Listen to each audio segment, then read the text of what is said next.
When coming to Japan, you don't need much skills, for example knowing Japanese, etc. However, there's one thing you should be able to do, and that is using chopsticks. The default means of eating food in Japan is by chopsticks, and that's what you will be given in most restaurants, convenience stores and so on. It's a very Japanese thing in my eyes, minimalist, easy to learn yet hard to master. To start learning to use it, let's take a look at this Japanese tool for kids. As you can see, the thumb is supposed to stabilize the lower chopstick as well as the upper one. The index finger is used to push the upper chopstick down, the middle finger is used to lift the upper chopstick up. The ring finger stabilizes the lower chopstick.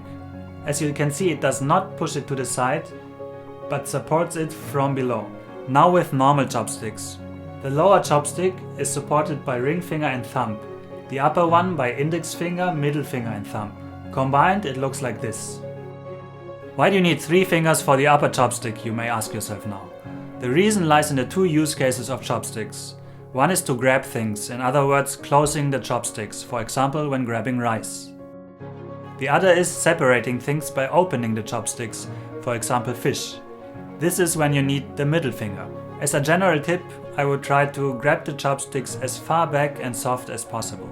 Doing this will give you less cramps in the beginning, and you will also have to support only a smaller angle of movement. In addition to that, it will also look much more sophisticated. What I've shown you now is the correct form, and this is what I've learned 5 years ago when I came to Japan to visit my wife for the first time. Before that, I used the incorrect form, which I've taught myself and which looks something like this. This still works totally fine when eating sushi, yakiniku, udon and all the other meals where you only have to grab things. Japanese people are kind, so they will probably still compliment you on your skill. I know many people who have lived in Japan for years or even decades who are still using this style and have no issues whatsoever. So if you think the first style is too complicated, too hard to learn, gives you too many cramps, then maybe this style is also fine for you.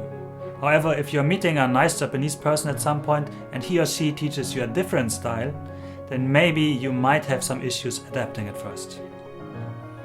That's all for now. I hope you liked this video. Thank you for watching and see you next time.